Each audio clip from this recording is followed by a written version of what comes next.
Okay guys, welcome again to Smart Mania. Thanks for joining us. We're gonna talk about some wrestling today. I'm your host, Michael Ringor, with my lovely wife and co-host. Hi, I'm Andrea. Alright, so let's just get into it. Let's go over some of the wrestling news for the past week.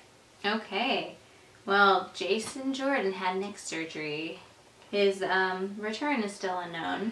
Yeah, he's having neck surgery, which is, that's kind of a bummer. He was just kind of like, I didn't like the storyline that they were doing with him and Seth Rollins, but it seemed like he was starting to get over as he was about to become a heel, that they could have really, that he could have really got over on being a heel. But unfortunately, yeah, he's having this neck surgery. It's unknown when he's going to return. I've heard that these type of surgery sometimes take a year or more to come back from, so hopefully it's not that serious. They said that the surgery was a minor thing, so hopefully it is, and he can come back sooner rather than later, because I do think his in-ring performances are really good. You just got to keep working on the character for him. What else you got there? So Tamina Snuka had surgery on her torn rotator cuff. Oh, yes. And will be recovering for the next 6 to 8 months. Yeah, that's an estimate as well. She had a torn rotator cuff. Apparently, she had it for a while, and she actually had it at the Women's Royal Rumble. She still got to participate in the Women's Royal Rumble, but she got eliminated really quickly from that, and I'm guessing that's because they already knew her shoulder was messed up. And they just wanted to, but she still wanted to participate, of course, as the first ever Women's Royal Rumble, so they, she got in there, got eliminated really quick, and now it turns out she's having shoulder surgery on her torn rotator cuff, and I've heard those take 6 to 8 months to recover from, so hopefully she'll be back soon as well. What else do we got? So Titus O'Neil takes an #Black Panther challenge and will bring over 2,000 kids to see Black Panther for free. Yeah. That's exciting. Yeah, it's pretty exciting. Yeah, that's neat. Yeah, it is really nice. Titus O'Neil is really known for being really involved in the community and reaching out. I read that, he thinks it's important to get to take kids, to see superheroes that look like them. Growing up, he never got to see superheroes that looked like him. And he, like I said, he's always involved in a lot of different charities. So now the fact that there was this Black Panther challenge thing that involved bringing kids, minority kids, to go see Black Panther, he more than met that challenge by, this coming Friday, he's bringing over 2,000 kids to go see the Black Panther movie for free. So that's pretty cool. Yeah, that's pretty cool. Yeah. What else do we got on our news list there? Booker T versus Corey Graves. Viral feud is a work. Oh, okay, yeah, so you probably didn't hear about this. This was this big viral thing that was actually going on the internet. Booker T and Corey Graves, the two announcers, they were kind of having a feud. So Booker T just got sort of demoted. He's only going to be doing the pre-shows at big events like the pay-per-views. And on his radio show, he went on there and said, that it was Corey Graves' fault, da-da-da-da-da, and he wouldn't beat him up if he saw him at work or whatever, but if he saw Corey Graves on the street, he was going to beat him up, and, if he saw him at Starbucks, he was going to tattoo him or something like that. And then Corey Graves had some sort of response that didn't get much, and then it kind of started blowing up really big, where a lot of different, like, legitimate news places reporting about oh, what's going on in this little wrestling thing where these guys are talking about each other beating it up.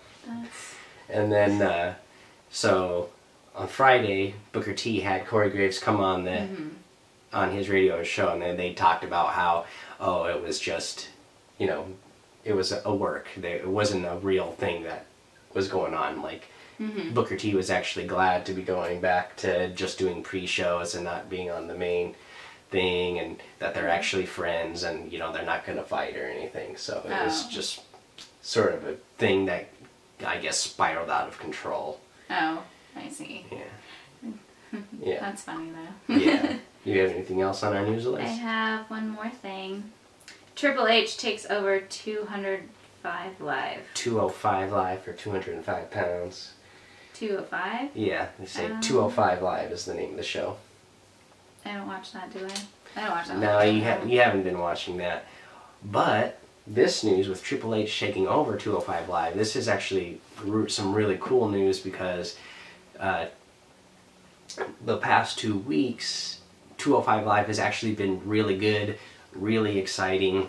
They've had some really good matches. Triple H also, you know, he's in charge of NXT, which has been really good since he's taken over for the past year. Mm-hmm. And now he's taking over 205 Live. Vince McMahon's given him control over 205 Live, and the past 2 weeks have been really good. They got the new general manager. They're doing this elimination style 16-man tournament leading up to WrestleMania for the Cruiserweight title, and the matches so far for that have been really good. So that's really exciting. In fact, since we're on that news, you said that was the last thing you had there, right? Yeah. So I'll talk a little bit about 205, what I watched on 205 Live this week. On 205 Live, we are still in the first round of the 16-man elimination tournament match. In this week's episode, we had Kalisto versus Lince Dorado. And Kalisto ended up winning this match, so he moves on to the next round. This match was, you know, really fun to watch. These guys are two really good friends, and then they had to wrestle each other because, you know, they're trying to advance in the tournament. So they're kind of were showing each other a lot of respect, but you know, when push came to shove, they had to fight, and they pulled out big moves on each other, like a lot of big moves on each other, a lot, and so it was a really exciting match. And then the next match after that was Hideo Itami versus Roderick Strong. And then here, Roderick Strong gets the win, so he's moving on. And again, this match was a really good match. You know, a lot of big moves made. Just an exciting match overall. I'm really excited to be watching 205 Live now with what they got going on over there at that show. Triple H taking over. We got the new general manager, Drake Maverick, and he's, you know, really exciting on there as well. He does the promos really well.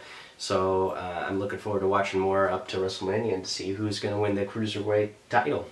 Okay. Next, I also watched NXT this week, so I'll talk about NXT. I know you didn't watch that with me this week. NXT this week opened up with the Undisputed Era coming out, and then they're attacked suddenly by Sanity, and then William Regal comes out, and then he announces that they're going to have a 6-man tornado match between the two groups. The night was supposed to start out in a tag team championship match between Undisputed Era and Sanity, 2 members of each, and then, you know, the attack happened, and then so they're going to have this 6-man tornado match at the end of the show.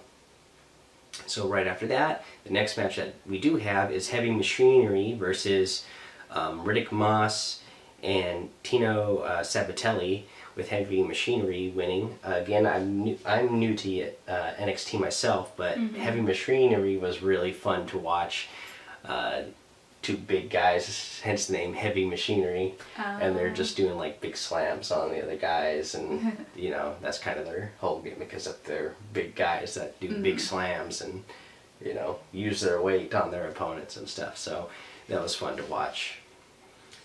Next up after that, we had Johnny Gargano, Johnny Wrestling. He had a promo that was interrupted by Cien Almas and Selena, and then his wife comes out as well, and then they're arguing back and forth, and then Johnny Gargano challenges Cien Almas to another title match. Johnny Gargano has lost to Cien Almas 3 times now. You know, he's 0-3 against him, but he wants another title shot, and then Cien almost agrees to it, and they make a bet. So if Cien almost loses, then he just obviously loses his title. But if Johnny Gargano loses, he said he will quit NXT for losing. So be big high stakes for Johnny Gargano. He's the biggest guy on NXT right now in my eyes. He's like a really good performer, so I'm guessing he's gonna win. I'm hoping he's gonna win because I definitely don't want to see him quit NXT. See, what do we have after that? Next we had this girl, Bianca Belair, versus Jessica Hill. Bianca Belair won within a matter of like a minute. She was this really cool girl. She had like a long ponytail that like went all the way down to like the floor, whatever. They said I didn't get to see it, but they said that she does some sort of hair whip. That's one of her moves. So I'm looking forward to seeing that eventually whenever she pulls that off in a match. Yeah. But she's supposedly like a big rising star in NXT, so she looked pretty cool. Then we had the main event of the night where it was Sanity versus Undisputed Era. This was another really good, exciting match where, it's a 6-man tornado match. No disqualification, so there was a lot of like weapons being used, people being thrown, into tables, people getting hit by chairs. It was just wild. And then in the end, Sanity won. This was another exciting match. Like both NXT and 205 Live are booming right now. I think they're having a lot of really good like performances in the ring. And if Triple H has anything to do with NXT, now that he's taking over 205 Live, like these shows are going to be like some really good shows to watch in my eyes. Let's get over to some shows I know you did watch. We watched Raw together this week. Yeah, we did. And this week, Raw opened up with Bray Wyatt versus Roman Reigns. It was a qualifying match to get into the Elimination Chamber match. And then in this, Matt Hardy ended up attacking Bray Wyatt after the match was over, but Roman Reigns got the win, so Roman Reigns is guaranteed a spot in Elimination Chamber match at Fastlane. Roman Reigns has never been in an Elimination Chamber match, so this will be his first one from what I understand. What do you think about that? What do I think about that? Well, I told you that I thought he was going to be part of it. Yeah. No surprise there. Yeah. Oh, that reminds me, I did my homework this week as well. I figured out what an Elimination Chamber match is, and I've watched like the first 6 ever Elimination Chamber matches. And so I'll tell you what an Elimination Chamber match is so that we're all on the same page. In an Elimination Chamber match, they have like this big dome cage that goes over the entire ring. And then it's a 6-man elimination thing. So there's going to be, and there's 4 pods inside of this dome that are like made out of bulletproof glass. And there's going to be 4 guys that are in the bulletproof glass pods. Okay. And the other 2 start out the match, and they'll be fighting each other. And then every 5 minutes, another one of the pods will open, and then they will join in on the match. Yeah. And it's random which pod gets open, so you don't know who's coming in next. So obviously the 2 guys that start out they're going to have a harder time because they have to be in there. They have to last all the way to the end. And each time somebody gets pinned, they pull them out of the dome, and then it keeps going until there's only one person left. Yeah. And the only way to lose is by pin or submission. Yeah. And let's see here. What else after that? That's pretty much it. That's the rules.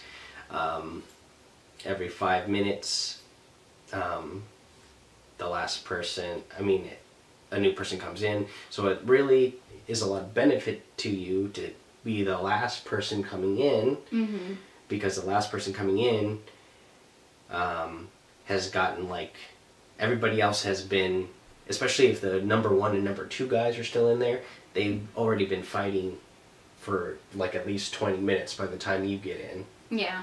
So that's a big advantage if you can be the last one in, which is something that we'll play into a little bit later that we'll talk about.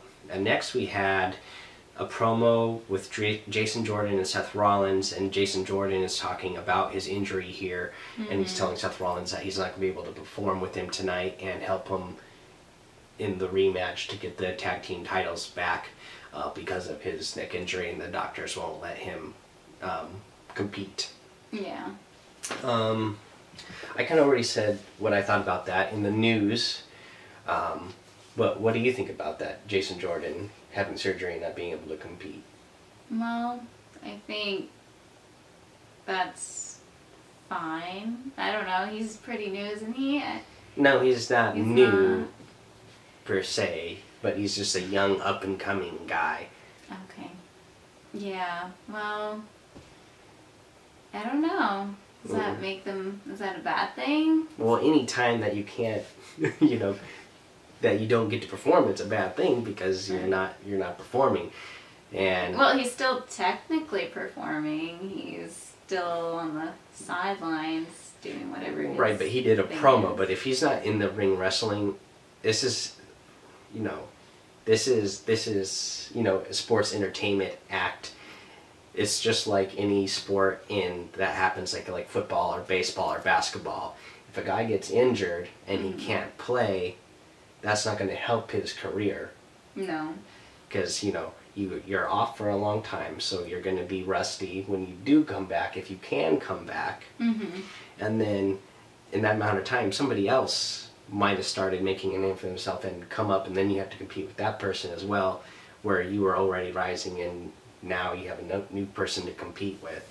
Right. Or you might just be gone so long that they decide, you know what, we're kind of done with you now.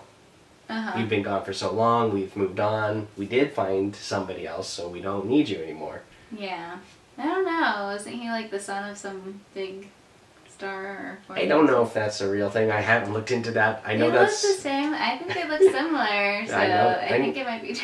I know it's a storyline. Maybe you can do that for homework next week. Look that up to see if he really is Kurt Angle's son. I think he is. Yeah, you'll have to look that up. I haven't looked into that. Yeah. If that's a real thing or not. Then too bad for him. Yeah, that's what I think. It's, you know, kind of a bummer for him. Yeah. Let's see, what else did we have? After that, we had Sasha Banks and Bayley do a little promo where Sasha's asking... I mean, Bayley's asking Sasha for some help on some pointers on how to beat Asuka, and then Sasha tells her, like, oh, well, you know, I'm not going to give away any of my tips. Right. Only, like, furthering Sasha's, like, transition, going back to the legit boss and becoming a heel again, which I think she can play really well. Mm-hmm. So I'm glad to see that they're really going in that direction, it seems like. What do you think? Do you, like, I think in the time you've been watching, Sasha's been more of a good guy. What do you think about her, like, turning into a heel? I don't mind. You don't mind? I don't mind. Well, no, what do you think? Like, do you think she's going to be good as a heel? Like... I think she's just good at whatever she does. Yeah. She's pretty good. Yeah, I agree with that as well, actually. Next, we had Kurt Angle promo where he announces... the participants in the women's Elimination Chamber match. It's going to be Alexa Bliss, Bayley, Mandy Rose, Sonya Deville, Mickie James, and Sasha Banks. And then he also announces that Nia Jax and Asuka are going to fight each other at Fastlane, and if Nia Jax can win, then Nia Jax will get to fight at WrestleMania as well in a triple threat match. For the championship match, it would be Nia Jax, Asuka, and then whoever the champion is that they're going to fight, whether it's Alexa Bliss or somebody else, or if they decide to do the SmackDown Championship, if it's Charlotte Flair or somebody else if somebody else wins it in that meantime. Okay. What do you think of this whole angle that they got going on with that? What do I think? I think that I think it's interesting. I mean, I don't know. Yeah. Well, in what I'm thinking for this whole deal is, so Nia Jax is great. She's the irresistible force. She's huge. She's strong. But so far, Asuka has been undefeated for like almost 3 years or something. She was like undefeated the 2 years that she was in NXT. She has been undefeated so far ever since she has joined Raw. And so if she goes into, I would love to see Nia Jax in a match.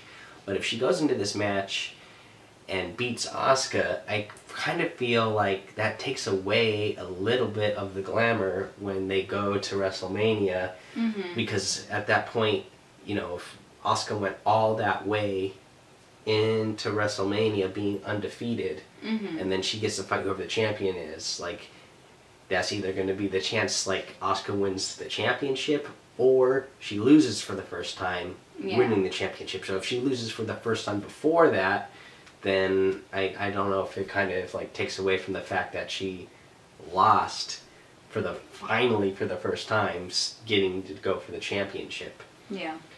But then again, I don't know, because it's Nia, so if she loses to Nia Jax, like, does it really make it look like it's that bad of a thing? And then they could play in the storyline, well, not only is Asuka wanting to win the championship at WrestleMania, she also wants to beat Nia Jax at WrestleMania and get revenge for, you know, having her first loss. Mm-hmm. So that's a couple different ways it could go. What do you think would be the better story? I think Asuka winning that match. Oh. I think Asuka winning that match would be better. Winning the match between Nia Jax and her? Yeah. Yeah. And then her still going... And it would be interesting to see how she does that, because she is a big woman. Yeah, so you would be interested to see Asuka going into WrestleMania still undefeated then? Yeah. Yeah. Yeah, so that's what I was trying to say. Okay. You scoot up here, Mama. Enjoy My the back show. is hurting me. Join the show. My back is hurting me. What else do we have after that? Oh, then Alexa Bliss came out and interrupted Kurt Angle here, and she was saying how it was unfair that she has to defend her title at the Elimination Chamber match because the men's champion doesn't have to defend his title, and fans were actually, like, you know, agreeing with her. Mm-hmm. I think this whole promo was meant to kind of try to make Alexa Bliss look like a bad guy, because she was trying to say, like, oh, I don't want to defend my championship, and even Kurt Angle brought up the fact that she hasn't defended her championship since October, but I don't think the storyline quite played out how they thought it would.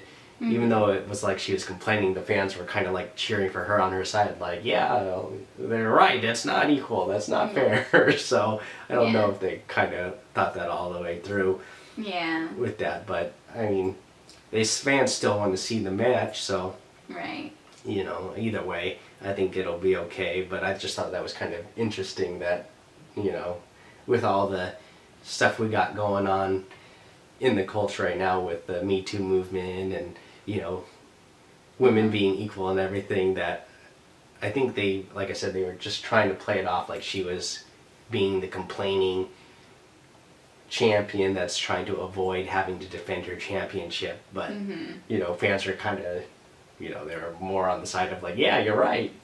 If the men don't have to do it, she shouldn't have to do it. So I thought that was funny. Yeah, that was funny.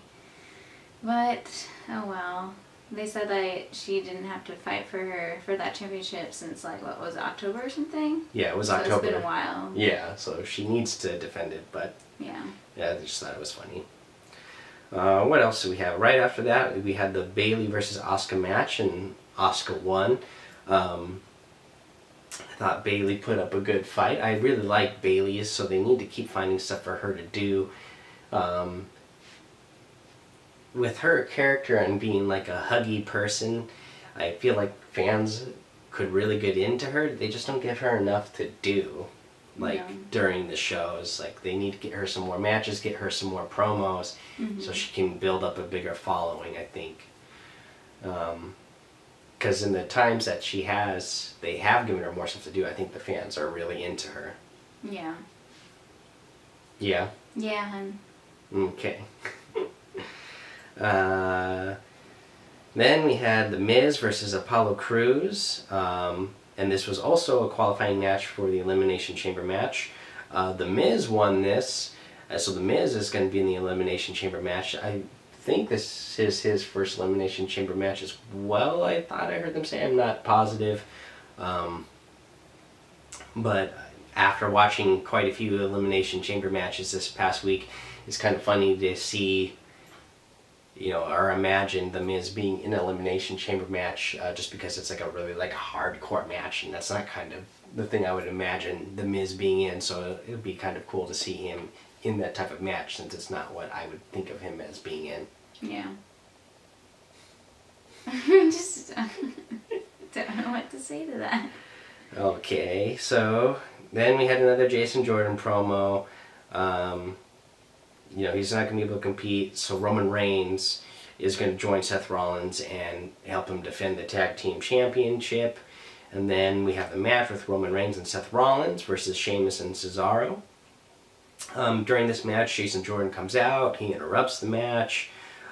He's only trying to help, but somehow, at some point, I can't remember if it's Sheamus or Cesaro, but they're outside of the ring, and they kind of like push on Jordan. Jordan attacks one of them, punches one of them. The match, the ref calls it, disqualifies Roman Reigns and Seth Rollins, so they don't get to get the Tag Team Championship. And I think that's good, because obviously Jason Jordan's not going to go on, and I think if you're going to have Roman Reigns and Seth Rollins, you don't want to have them as a tag team. They would rather have them be individuals and win individual championships and keep them open for that. So I understand why they did that. And then with Jason Jordan, he's still kind of played into being a bad guy. So hopefully that means, they plan on him coming back for sure, and that this neck surgery was minor enough that he'll be able to come back sooner rather than later, and they'll still be playing out the story of him being a heel once he gets back. Yeah. Then after that, we had Nia Jax versus Vanessa Floyd, some new girl, and then Nia Jax just dominated her up and down the ring, slammed her all over the place, pinned her. That was over. Quick match. Nia Jax, again, just showing how powerful she is. She had a couple of times where she slammed this girl really big and like did a big press over her head and slammed her down, and cool. Just showed her power. I didn't get to see that match. You didn't see that one? Okay, then next we had a match between Elias, John Cena, and Braun Strowman. These guys are all already in the Elimination Chamber match, and this match was for the right to get to enter the Elimination Chamber match last. And as I said to you earlier, like, you get, like at least 20 minutes rest before the ahead of the other guys who start out the match. So getting to come in last, being guaranteed to come in last, is a big deal.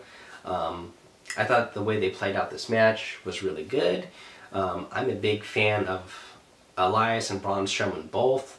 I don't think you want Braun Strowman coming in last, because he's a big buff dude who's powerful, and you want to see him during a longer portion of the match, like, throwing guys into the cage and slamming them down on the ground on the metal barrier thing and whatnot. So I'm glad that he's not coming in last.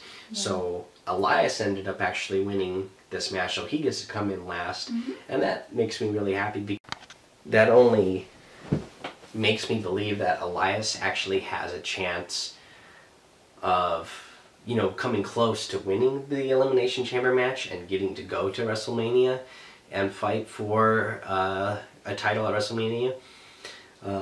And I'm a big fan of that because I'm a big fan of Elias. I walk with Elias for sure. I know that. Yeah, what do you think? Yeah, that would be pretty cool if Elias was able to go all the way to WrestleMania. Although Braun Strowman, I mean, like, he's just so... he's entertaining for me just because he's so big and does a lot of that big guy kind of stuff too. And yeah, Elias, I don't walk with Elias, unlike my husband, so. Yeah, well, you're doing something wrong then. You must not know how to walk. I don't know what that means then. Yeah, and then, so there's still one empty spot left for the Elimination Chamber match as well. And we're going to get to see that match this week, on this coming week's episode of Raw, where it's going to be a second chance for guys who haven't qualified so far, who have lost. So it's going to be Bray Wyatt, Finn Balor, gosh, I don't remember who else was in it now.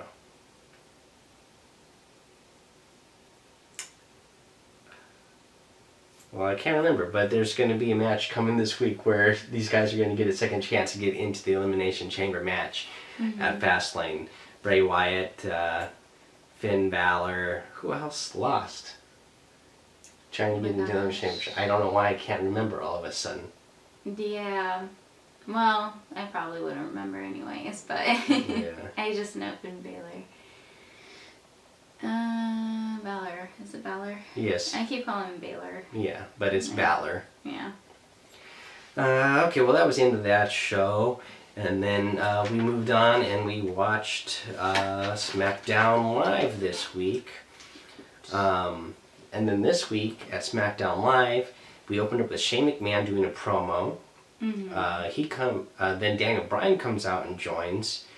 And then Shane McMahon starts talking about how he feels like Daniel Bryan is giving too many chances to Sami Zayn and Kevin Owens because he feels like Daniel Bryan is living vicariously through them because he can't wrestle anymore.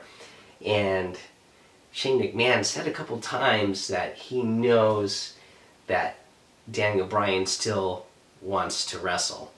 Yeah. And fans were going crazy about this. You know, when they were saying, like, they know, like, as soon as he said, like, I know you still want to wrestle, like, fans were going crazy because fans want to see him wrestle. And fans know that he wants to wrestle. His contract is coming up, is going to be ending this summer. He has been talking about how he still wants to wrestle, that doctors have cleared him to wrestle. WWE is just being cautious and is not letting him wrestle. He said that if they don't let him wrestle when his contract is up, he probably will leave and go to another company that will let him wrestle.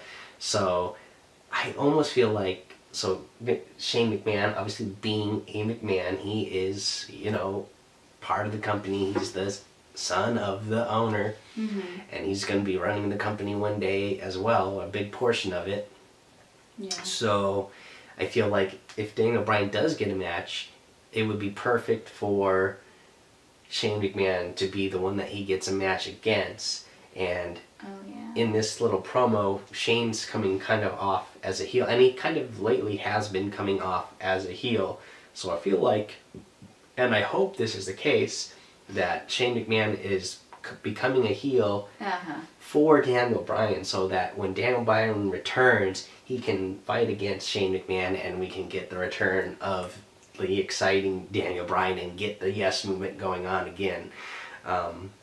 What do you think about that? Would you want to see Daniel Bryan return? Do you think this is some sort of foreshadowing that Daniel Bryan might return? Like, what do you think? I would love to see Daniel Bryan return. If it's a foreshadow, very possible, because sometimes These shows are, I don't know, predictable. Yes, So. they can be. They can be. During this whole thing, AJ Styles comes out and interrupts, and I don't even remember what the whole deal was. He was just kind of like talking about he was tired of them bickering and fighting, and then they're going to have Sami Zayn and Kevin Owens are going to have their match later that night to fight each other to see who gets to go against AJ Styles for the championship.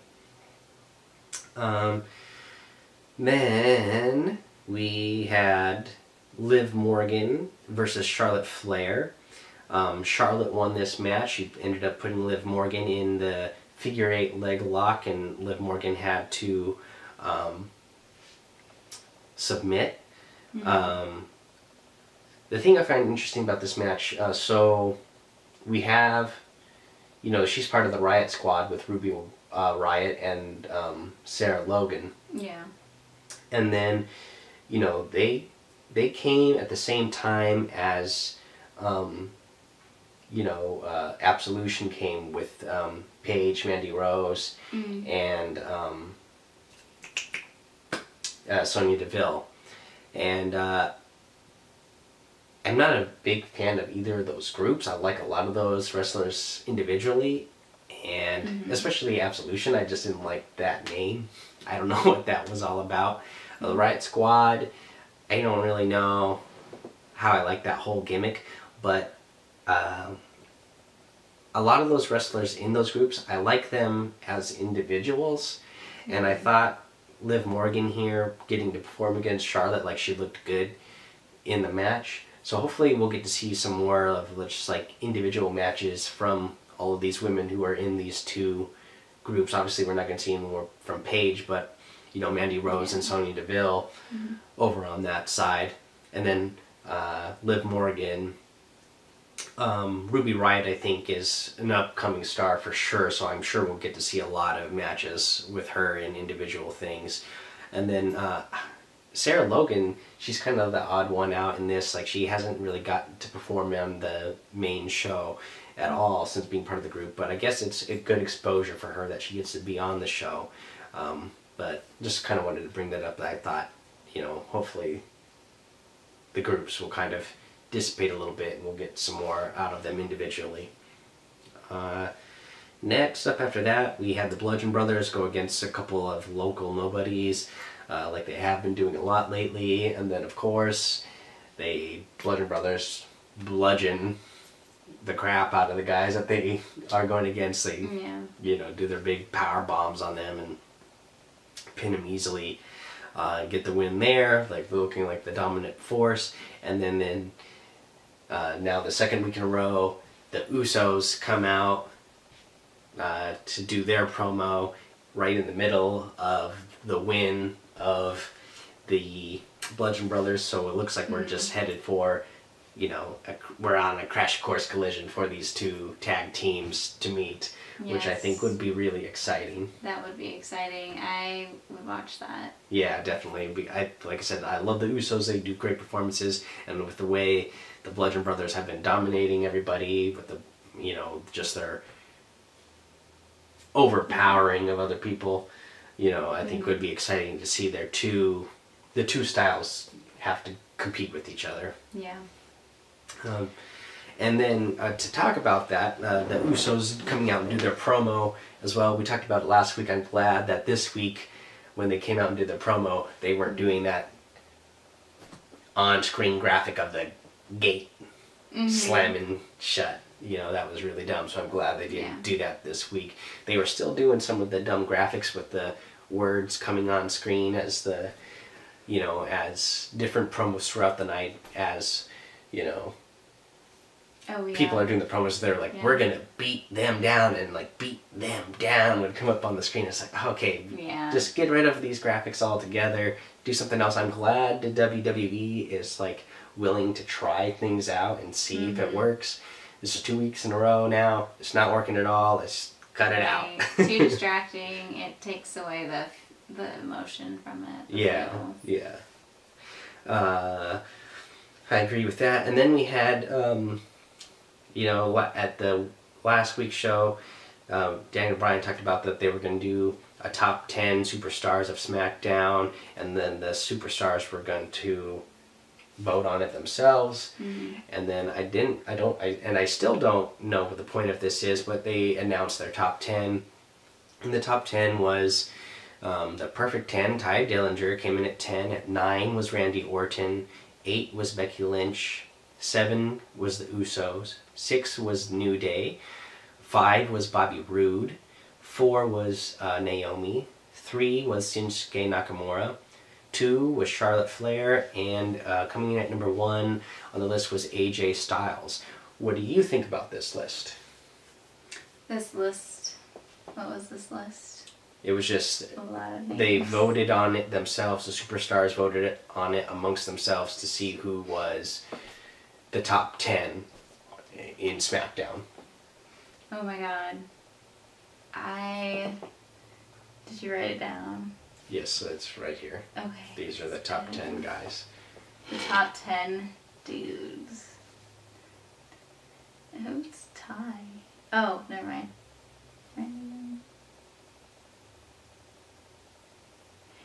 Well, this is great podcasting. Great show. I don't know. Well, just what do you think about it overall? Like, they haven't said why they're doing a top 10. Yeah. Like, what's the point of having it? What's the point of doing a top 10? Mm-hmm. Maybe it just makes their characters look better. Or each individual wrestler have like some sort of status. Yeah, I guess it does. I don't know. I don't that really doesn't... get what it's doing, but hopefully they tie it into something guessing. somehow. Yeah. Hopefully they tie it into something somehow, because otherwise it seems kind of pointless at this point. Yeah. So after they had this announcement, we had Rusev versus Bobby Roode for the U.S. title. I thought this was a really good match. Both of these wrestlers have a big following, with Rusev having the Rusev Day. Everybody's chanting Rusev Day. Rusev is really getting over. Fans are liking him. They like Rusev Day. Mm-hmm. Bobby Roode is glorious. They love the glorious. They love the entrance song. And then Bobby Roode ended up winning this match.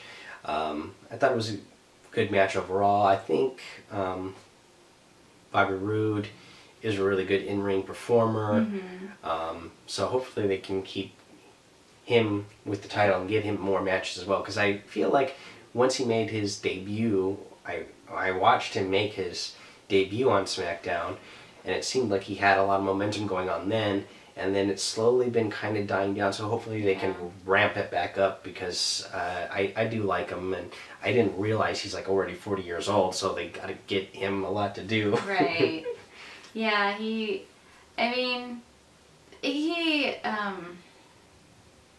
had a lot of energy, but like it seemed like the last match it was like, it's just Bobby Roode again, and I don't know. I just got, when I first was introduced to him, I was more excited about him. Like, the song was so catchy, and I know my son loves that song too, so, but it just seems like, there's like not much going on with him. And then this whole thing with Rusev, I don't know what the heck a Rusev Day is. I guess I just haven't been paying attention that much, but... Yeah, so Rusev Day was this whole thing where he was gonna, he like won a championship real quick, and then he was gonna like celebrate and have Rusev Day, but then lost it like right away, so he didn't get to like have Rusev Day, and then so the guy that always, that skinny white guy ate in English that always comes out with him, like he made up the whole like, oh, Rusev Day thing, and Rusev Day is every day, so that's just the gimmick that they got going on. Okay. And And then at the end of this match, Randy Orton comes out and he RKO's on Bobby Roode and Rusev.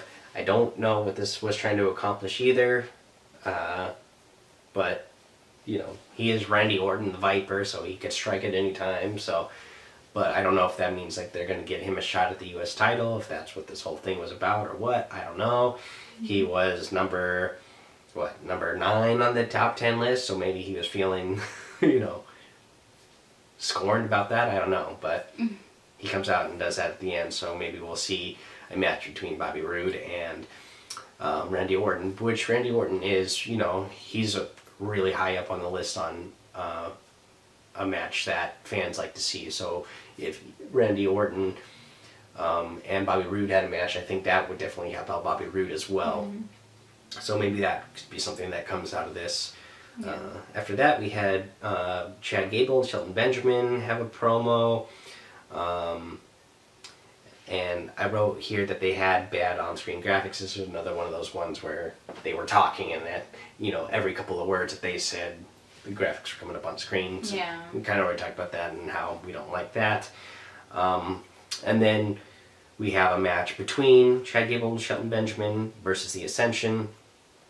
No surprise here that Chad Gable and Shelton Benjamin win because they're legitimate, you know, contenders for championship titles, and the Ascension are not. You know, gave them a good match. It was fun. It was exciting. But, you know, Chad Gable and Shelton Benjamin won. And then let's go to the main event of the night, which was Sami Zayn versus Kevin Owens. This was a qualifying match to see who would get to fight AJ Styles for the SmackDown title. AJ Styles came out at the beginning of the match and he was sitting at ringside doing some commentary. And then at some point, Kevin Owens and Sami Zayn are outside of the ring. I think Sami Zayn actually goes over to AJ Styles, starts talking a bunch of crap. AJ Styles doesn't like it, gets up and attacks Sami Zayn and attacks Kevin Owens. The match is ended. The ref calls a match, and then Daniel Bryan comes out, announces a triple threat match now, instead of just, you know, AJ Styles one-on-one with either Kevin Owens or Sami Zayn. Now it's going to be a triple threat match between the three of them at Fastlane for the SmackDown title championship. Yeah. I was hoping that they would split them apart, to be honest. I don't like that they keep fighting with each other. Yeah. Again, so we're going to see another match with the three of these guys. This time, instead of it being 2 against 1, it's all 3 of them against each other. So I don't know. I kind of like this a little bit better because this still gives a chance for, you know, some sort of feud to be going on between Kevin Owens and Sami Zayn that hopefully they can really play out for a long time and give them a lot of matches between each other. Because it was entertaining. Yeah, it wasn't. I was going to say, that's what I noticed about this match. Like, I mean, these guys have been friends for a long time, like, coming up with each other, like, from, you know, being on independent wrestling nobodies to making it all the way to the WWE with each other. So they know each other really well, and I'm guessing, you know, they probably have practiced a lot with each other and have had a lot of matches with each other in the past, so they had really good in-ring chemistry. Like, the match itself, like you said, was really good, so I'd be looking forward to seeing more of that. And if this somehow, you know, I could see it playing out in a way where one of them, it looks like they're for sure going to have AJ Styles beat at Fastlane to win the championship, but then the other one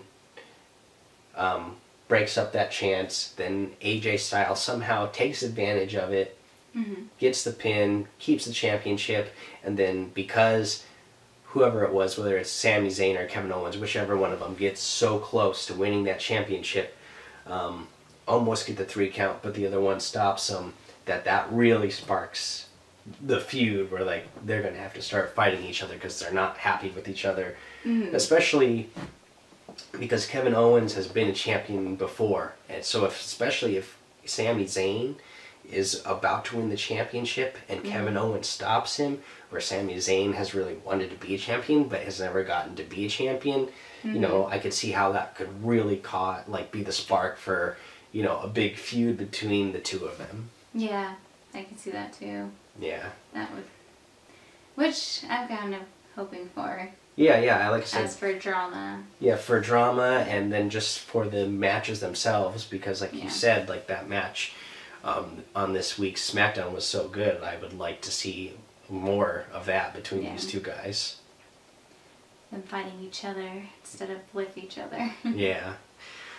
Well, that was all the wrestling we watched this week. Thank you for joining us. Thank you. This week, do you have any suggestions that anybody might want to go check out, and that is not wrestling? Not wrestling. Well, I was just watching a TV show on Hulu. I think it's Fox that has it. It's called Ghosted. Ghosted. Yes. Super funny. Yes, I didn't. What was I doing? Was I cleaning the garage? Yeah, he was cleaning the garage Yes, while I was watching this. I just started it up, but yeah, it's got my cheesy, corny humor, so yeah, I like it. Yeah, I didn't get to see it. I was out cleaning the garage, but I came in for a couple minutes and saw a few minutes of it. It did look like it would be a funny show, so that's a good suggestion. I'm glad you had a suggestion this week. And then for me, what would I suggest to go out and do this week that isn't wrestling?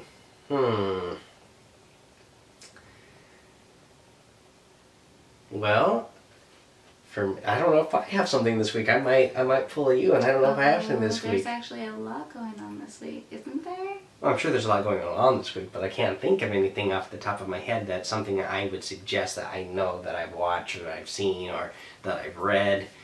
Oh, you know what?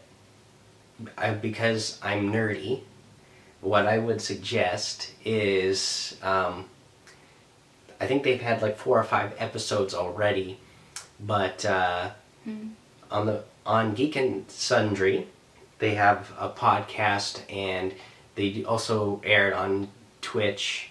They do a show called Critical Role, and it's a Dungeons and Dragons thing. Yeah. So I've never actually even played Dungeons and Dragons myself, and even if you never have played Dungeons and Dragons, I haven't either. Yeah, like if you never played Dungeons and Dragons, like these stories that they come up with are still really fun and exciting to listen to and watch. And you know, the guys on Geek and Sundry, the game master is Matthew Mercer, and it's all of his friends who are they're all like voice actors, so they're all really good at like telling a story and acting a story out like on the fly. It's all improv,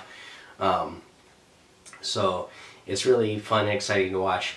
And in the past, it was like, even when I first started getting into it, it was kind of hard because you kind of were jumping in the middle because it's been going on for so long. And I think even when they first started putting their sessions on YouTube, like they had already been on this campaign for a long time.